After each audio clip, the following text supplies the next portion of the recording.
Wah, wah, wah, wahai pengikut sekte Dewa Rengku, Sang Maha Guru telah kembali untuk memberikan cerita film yang seru. Film ini merupakan garapan dari seorang sutradara ternama yang memiliki beberapa karya film ternama. Beberapa di antaranya adalah Leon the Professional, Lucy, The Family, Taken, dan The Transporter, yang mana semua film tersebut merupakan film bergenre action. Dan film kali ini merupakan film terbarunya yang berjudul Dogman atau Manusia Anjing, yang menceritakan seorang bocah berumur 9 tahun bernama Douglas yang hidup di dalam lingkungan keluarga yang keras. Ayah dan kakaknya berprofesi sebagai penyabung anjing yang merupakan sumber utama keluarganya, yang beberapa hari sebelum diadu, anjing-anjingnya sama sekali tidak diberikan makan dan minum dengan tujuan agar lebih agresif saat diadu. Hal ini membuat si Douglas merasa kasihan dengan hewan peliharaan tersebut, hingga ia pun secara diam-diam memberinya makan. Tapi secara tidak langsung perbuatan mulia Douglas ini ketahuan oleh sang kakak, yang kemudian langsung melaporkan kepada sang ayah, yang mana hal ini membuat sang ayah tersulut emosi hingga menyiksa Douglas dan dihukum dengan cara dimasukkan ke dalam kandang bersama anjing-anjingnya. Ya, sang ibu yang ingin menyelamatkan anaknya ini malah ikut mendapatkan KDRT dari suaminya, yang mana perlakuan kekerasan seperti ini sudah biasa diterima olehnya. Derita Douglas semakin bertambah ketika ia membaca surat terakhir dari sang ibu, yang Douglas sendiri ingin ditolong tapi ibunya malah kabur dari rumah sebab terlalu lelah dengan perlakuan suaminya. Setelah itu, putar dulu intronya. Dewa Rengku, Gede Dawa Ireng Kaku. Singkat ceritanya, Douglas sudah menghabiskan hidupnya selama 1 tahun bersama para anjing. Susah tidur, kelaparan, tidak pernah mandi adalah hal yang sudah melekat dalam kehidupan barunya ini. Selama 1 tahun itu pula, ia semakin dekat dengan para anjing, hingga kerap kali dibacakan sebuah majalah yang ia temukan di sekitaran kandang.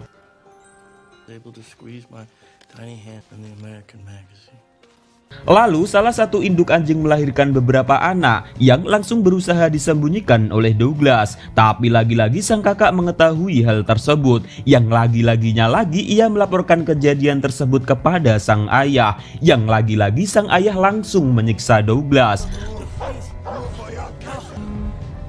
Tak berhenti di situ, dengan alasan anak anjing akan menambah jatah makanan, maka sang ayah berniat menghabisi anak anjing tersebut dengan sebuah senjata api.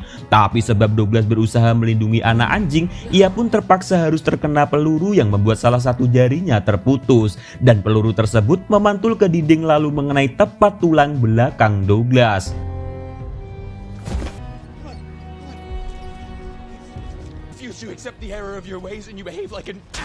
Di detik-detik inilah Douglas memasukkan potongan jarinya ke dalam plastik, lalu menyuruh anjingnya mendatangi mobil kepolisian seperti yang ada di dalam foto.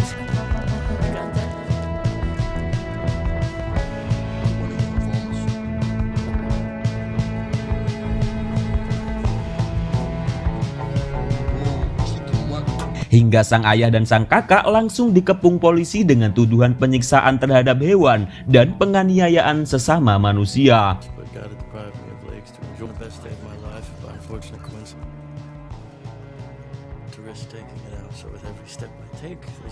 Lalu ketika sang ayah mendengar mendapatkan hukuman 8 tahun penjara, ia pun langsung melakukan bundir 2 minggu setelah hakim ketok palu. Sedangkan sang kakak masih bertahan hidup di dalam jeruji besi.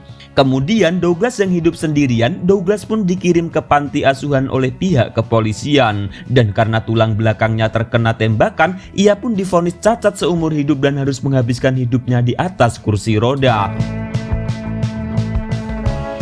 Lalu ia dihampiri oleh sosok manusia berkelamin betina bernama Selma yang sama-sama yatim piatu, yang merupakan pelatih teater dan juga memiliki kepribadian yang aktif dan ceria. Selain jadi pelatih teater, Selma juga sebagai pustakawan dan sering mengadakan pertunjukan kecil-kecilan, yang mana Douglas diajak ikut andil dalam pertunjukan teater tersebut, hingga membuat Douglas pun merasa seakan-akan hidupnya kembali bergairah.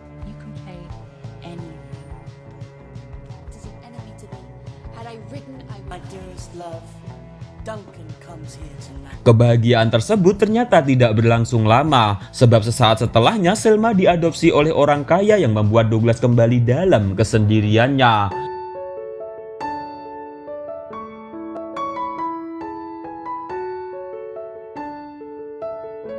8 tahun sudah berlalu. Kini Douglas bekerja sebagai jasa perawat anjing milik kepemerintahan setempat. Ia merawat anjing-anjing yang terlantar di jalanan. Dan juga ia memiliki hobi baru, yaitu mengumpulkan foto-foto Salma yang tersebar di surat kabar dan surat berita. Yang memang saat ini Selma menjadi artis ternama dan sering manggung dalam acara besar. Dan untuk itulah Douglas memutuskan untuk menonton pertunjukan si Selma ini untuk mengobati rindu di dalam hati. 8 tahun tidak bertemu, dan disinilah Douglas kembali berhadapan lagi dengan pujaan hatinya, orang yang pertama kali mengenalkan apa itu cinta, apa itu bahagia, dan apa itu rasa sakit. Ya, rasa sakit, sebab ternyata adalah si Selma sudah memiliki tunangan yang nyata ada di hadapan Douglas sendiri dan akan menikah dalam waktu beberapa hari lagi. Douglas pun hancur untuk kesekian kali, lagi, dan lagi. Semenjak merasakan sakit bertubi-tubi dan berturut-turut yang diciptakan oleh orang-orang yang dianggap spesial oleh Douglas ini, yaitu ayah, kakak, ibu, dan Selma, ia pun menancapkan kepercayaan di dalam hatinya bahwa menaruh harapan kepada manusia sama halnya menggenggam duri di batang mawar, membuat berdarah semakin erat, semakin melukai. Hingga karena inilah Douglas memutuskan untuk mengabdikan seluruh jiwa, raga, dan hartanya untuk para anjing yang ia yakini anjing lebih baik, lebih setia dari manusia. Dan dari sinilah awal muawal dan asal usul judul dalam film ini, yaitu Dogman, manusia anjing. Anjing lu, ya. 8 tahun di penjara. Kini kakaknya Douglas resmi bebas dari penjara, dan di hari yang sama Douglas mengirim anjing-anjingnya untuk mengawasi kakaknya, di mana anjing ini cukup taat terhadap perintah Douglas dan mengerti apa yang menjadi tugas si anjing. Saking taatnya bahkan para anjing pun menurut saat disuruh untuk menghabisi kakaknya di waktu itu juga. Kini Douglas dihampiri oleh petugas negara yang memberi peringatan terhadapnya bahwa tempat penampungan anjingnya ini akan segera digusur untuk suatu proyek negara dan para anjing akan dialokasikan ke tempat yang lainnya yang lebih baik. Douglas diberikan waktu 3 hari untuk memindahkan anjing tersebut.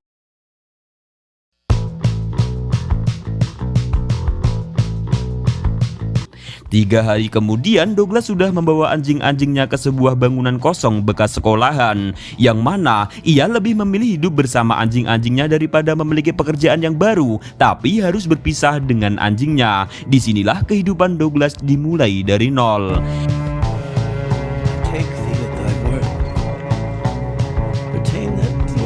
Di sini Douglas langsung bergegas mencari pekerjaan, yang mana anjingnya juga butuh makan. Maka dengan itu ia melamar door to door satu persatu lowongan kerja ia datangi. Tapi satupun dari mereka menolak Douglas dengan alasan yang menyakitkan, yaitu kecacatan yang Douglas sandang.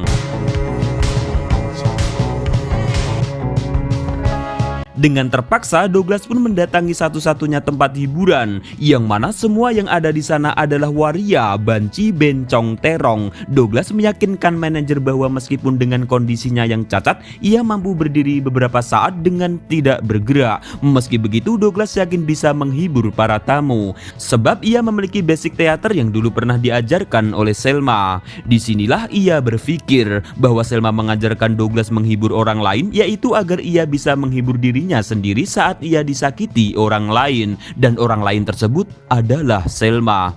Kau kejam sekali.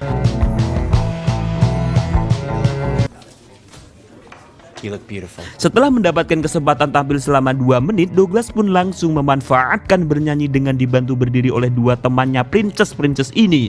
Dan ternyata suaranya Douglas memang begitu merdu hingga mampu menghibur para tamu.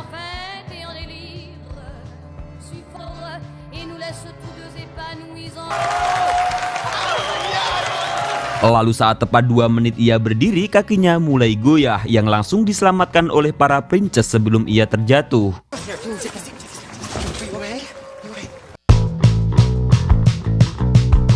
Lebih 1 bulan ia bekerja di bar tersebut dan kini ia terlihat sedang membuat camilan bersama dengan anjing-anjingnya, yang mana Douglas memerintahkan anjingnya untuk mengambilkan ini itu, tepung, soda kue atau semacamnya karena memang ia sedang membuat kue. Dengan cerdas si anjingnya nurut seakan-akan mengerti apa yang diinginkan dan apa yang diucapkan si Douglas. Dan di sini Douglas baru menyadari bahwa kemampuannya berdialog dengan anjing memang sudah di level yang berbeda. Dan sebab kesetiaan dan ketulusan para anjing yang ia pelihara ini cukup membuatnya nyaman, maka Douglas berencana untuk melakukan hal besar dengan memanfaatkan pasukan anjingnya.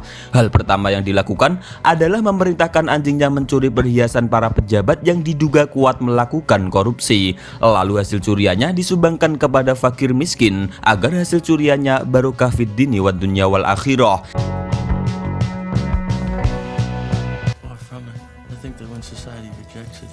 Setiap harinya Douglas mencari sasaran pejabat keparat yang baru, hingga nama Dogman tersebar luas di lingkungan setempat dan mendapatkan dukungan dari masyarakat miskin sebab sering mendapatkan sedekah darinya.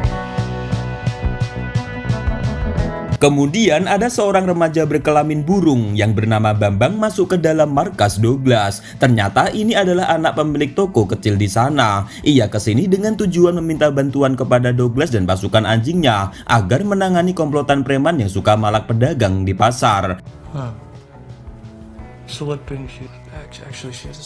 Dan dialah si Supri, bos preman yang suka menarik infak kepada warga dengan cara paksa. Bukannya uangnya digunakan untuk membangun sebuah masjid, tapi digunakan untuk makan hingga perutnya buncit. Lalu si Douglas mengirimkan 1 anjing untuk memberikan ponsel kepada sang Supri. Dan ketika telepon itu diangkat, inilah yang terjadi. Ya, Douglas mengirimkan 1 anjing lagi untuk menyerang si Supri dengan cara menggigit burung tulkun atau burung yang bersemayam di dalam sarung. Douglas mengancam akan mematahkan burung itu apabila si Supri tidak mau menghentikan perbuatannya tersebut dan memberitakan agar beliau segera pergi dari kota ini.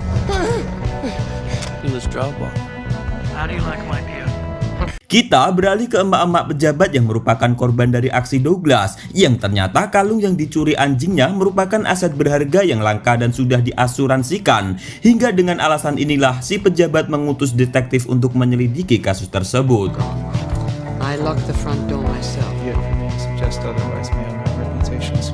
Si detektif pun mulai bekerja, yang mana ia langsung memeriksa rekaman CCTV. Awalnya tidak ada yang mencurigakan sebab tidak ada tanda-tanda manusia yang membobol pagar. Tapi setelah diamati lebih lanjut, ia melihat sejumlah anjing yang keluar masuk membawa perhiasan tersebut. Yang mana kasus anjing seperti ini sudah pernah ia selidiki dalam kasus yang lain.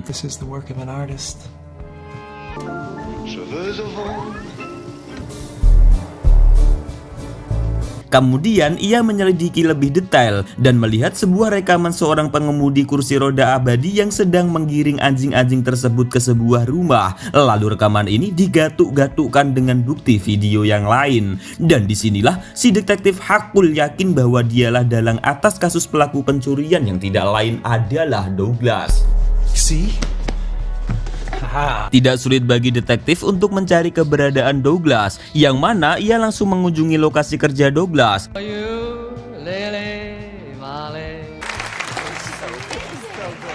Dan seusai Douglas memberikan panggung hiburan, si detektif melancarkan aksinya dengan cara berpura-pura menjadi penggemar beratnya, yang kemudian mengajak Douglas makan malam. Tapi langsung ditolak oleh Douglas dengan cara yang halus, sebab ia masih normal tidak suka terong-terongan apalagi adu pedang. Merasa cara pertama gagal, si detektif pun membuntuti Douglas saat pulang kerja hingga dibawa ke markas Dogman. Di sini si detektif perlahan masuk sambil mengacungkan sebuah pistol ke arah anjing penjaga. Dan ketika Douglas memantau keadaan dari CCTV, ia pun melihat bahwa anjing penjaganya sedang terancam. Maka Douglas pun langsung menyelamatkan anjingnya dengan cara mengizinkan si detektif bertemu dengannya. Tanpa basa-basi, si detektif langsung mengutarakan maksud kedatangannya, yaitu ingin mengambil lagi perhiasan yang berupa kalung yang berhasil dicuri oleh anjingnya. Douglas pun yang tidak ingin basa-basi mempersilahkan si detektif mengambil kalung tersebut di sebuah peti. Yang saat detektif mengambil, langsung diserang oleh anjing Douglas yang memiliki inisiatif secara otomatis karena memang sudah terlatih secara sistematis.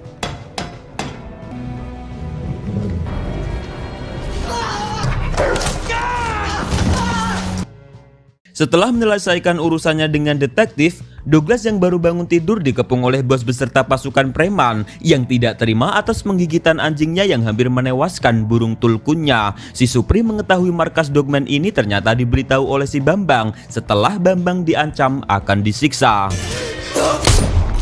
Ya, Douglas yang ingin pergi bekerja mendengar suara tembakan yang terpaksa mengurungkan niatnya, lalu memanggil pasukan anjingnya agar secepatnya bersiap-siap melawan pasukan preman pasar. Douglas yang sedari awal sudah memperkirakan akan terjadinya kejadian seperti ini, ternyata sudah mempersiapkan jebakan yang ia siapkan jauh-jauh hari, hingga inilah yang terjadi.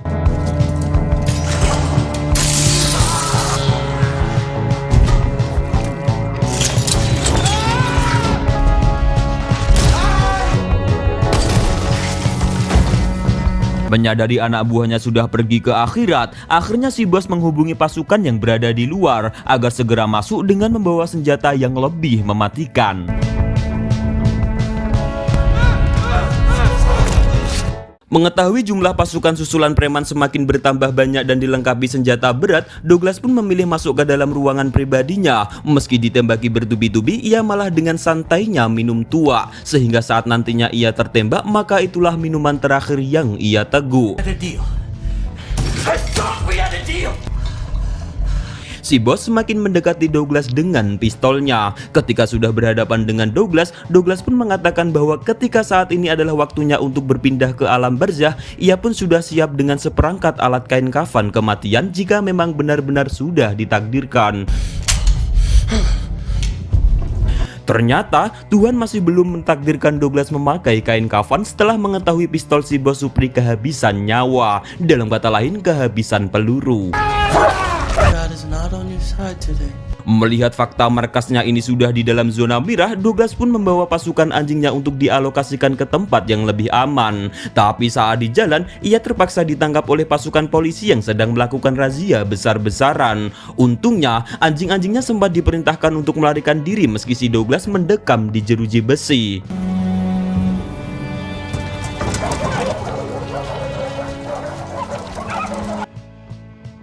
Sebelum ia dimasukkan ke dalam penjara, Douglas sempat diperiksa kejiwaannya oleh si ahli psikologi untuk mendiagnosis gangguan mental apa yang telah merasukinya. Lalu Douglas menceritakan seluruh kejadian pahit di dalam hidupnya mengenai kekerasan, kelaparan, kekecewaan, pengkhianatan, yang mana semua itu dilakukan oleh orang-orang yang dicintainya dan mereka semua adalah spesies manusia. Maka dengan inilah ia berkeyakinan bahwa spesies anjing lebih mulia dibanding manusia yang katanya punya hati, akal, dan pikiran, tapi nyatanya menyakitkan. Sehingga apabila saat ini ia harus dihukum mati oleh pihak kepolisian sebab telah membantai para preman detektif dan melakukan pencurian, maka ia pun sudah siap dan berserah diri kepada Sang Tuhan. Sebab sesungguhnya barang siapa yang hidup maka dia akan mati. Kullu nafsin dha'iqatul maut. Setiap yang berjiwa pasti akan mati dan cukuplah kematian sebagai peringatan. Kafa bil mauti mau'izah.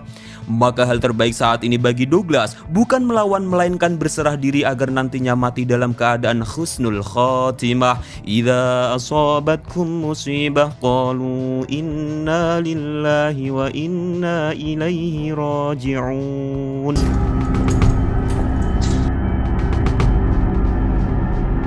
Belum tamat. Ternyata anjing-anjingnya yang melarikan diri nyatanya tidak benar-benar menjauh, melainkan melakukan kampanye untuk mengajak seluruh anjing-anjing yang lain agar mau menyelamatkan Douglas dari kezoliman rezim. Sehingga inilah yang terjadi.